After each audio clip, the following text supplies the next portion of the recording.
Hello and welcome to another update video about silver. So the overall bullish perspective remains intact for silver. The market is holding our support and I'm still looking for prices, into the $35 region next, as per the structure that we've talked about in recent videos. Only in the last video I highlighted to you that the B wave is likely in. In an alternative scenario, we could see a larger ABC.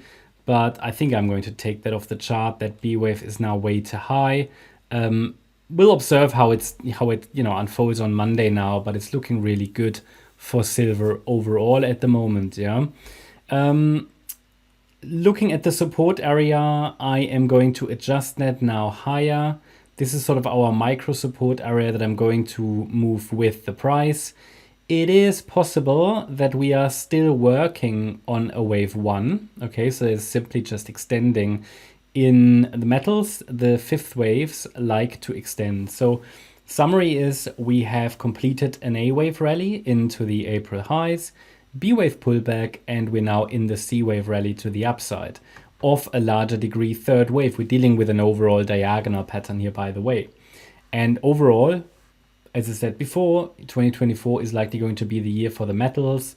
And I said a few things before that are still relevant. I just want to talk about them before we go further into the micro analysis. One is that everybody should really by now have a healthy core position in the metals. So don't get too small with your positions in these rallies. I think that's sort of reasonable to hold that core position until we really have objective evidence that a larger rally is over. But there is no sign that this larger rally is over. So everybody should really be positioned, at least everybody who's been following this channel for the last 1 or 2 years, which I've constantly been bullish about silver and also gold, purely based on Elliott wave, not fundamentals.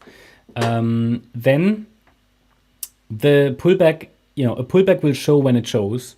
I've been mentioning so many times that we are just waiting for that main element of a third wave rally. And this could be the third wave now, basically a third wave within a larger third wave. I mean, I'm counting this as an ending diagonal pattern, yeah, as a larger diagonal, which is why the third wave consists of ABC structures. You can find a way, I mean, there are ways to count that really impulsively. In that case, we are likely in a third wave of a third wave of a third wave. Completely ridiculous. I mean, this is possible. It would be uber bullish. But yeah, I've been talking about this sort of main element of the third wave for a while. And it's, I think, unwise, but that's only my opinion. It's unwise to sell like core positions in the hope of a pullback. I wouldn't do that. It's more about holding that core position and then maybe trading softly around it if you need to trade this. The thing is, ideally you're positioned and you hold it, and until really we get evidence for a top. For now, the trend is up. I'm giving you support areas. They are not targets, not in a strong uptrend. They are simply support. So as long as we're holding now $27, the focus should be on higher. It is possible here that we're still in wave one of C of 3. That's possible. As I said, the fifth can extend. It's actually probably looks more like this here. Yeah, that we have a small 1, 2 here. Then all of this is a third, 4, 5. I mean, that's one idea. If we go way higher, I might have to assume that this wave 2 was extremely shallow. Like that, okay? And that the wave 1 already topped like that, and we are already in the third wave. That would be exciting. So I think we'll see that. I mean, if it doesn't pull back soon, then this is probably what we're doing, that we're already in the third of a third wave. I mean, we'll see where it takes us, but especially against the last swing low of like $29, there is absolutely no evidence of a top. Earliest evidence that a top is in place would be a break below $29 now. That last swing low, the Friday low. Against that level, the focus is on higher, and the chart shows still a lot of further upside here, is currently planned. That's the idea. Anything else to mention? Yeah, by the way, this here would not be a third wave. This would be a C wave. I need to change the bigger picture, and then maybe in the next video we can talk about the larger time frames. But the internals suggest clearly that we're dealing with some kind of a diagonal pattern. So obviously a third wave in a third can't be a diagonal, but it is a third in a C that can be a diagonal. So wave 1 was an ABC structure, wave 2 is, wave 3 is, wave 4 and wave 5. So this actually has to be taken out. But still, it would mean that, yep, we want to fill in the third, then still get a fourth and fifth. That will take a while for it to play out. And looking at the bigger picture, then we can say, okay, we had from this 2022 low, a wave 1 to the upside, wave 2 to the downside. So let's get some figures for the third wave target. Normally what I say is, what I want to see in a third is the 1.38 extension.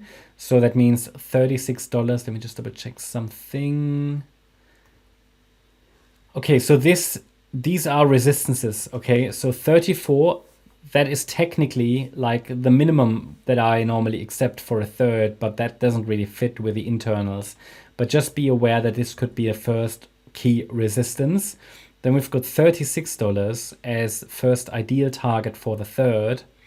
And then the 1.618 would be a more extended target, $39, absolutely all realistic. Then we could get a fourth wave, often retraces to the 100% extension level again.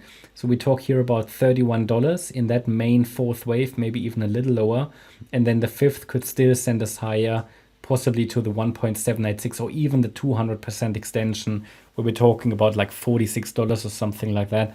So that is, yeah, it's picking up steam, and it seems to be going the, let's say, the forecasted way. If a pullback shows, it can be an opportunity, you know, like buying the dip opportunity, but it's impossible. I don't want to fight a rally like that. So I'm not telling you the wave 1 will finish here and we get a wave 2, because that's not how it works in these strong rallies. If there is a pullback, then we can put the fibs on, then I can give you a support area. But at the moment, the trend is just up. You know, this is now, for momentum traders, really good. And for pullback traders, you know, we had pullbacks. We had quite a few pullbacks. So now it's finally the time, I think, that many pullback traders actually are waiting for, who bought in these pullback zones and in the support areas and when we had dips.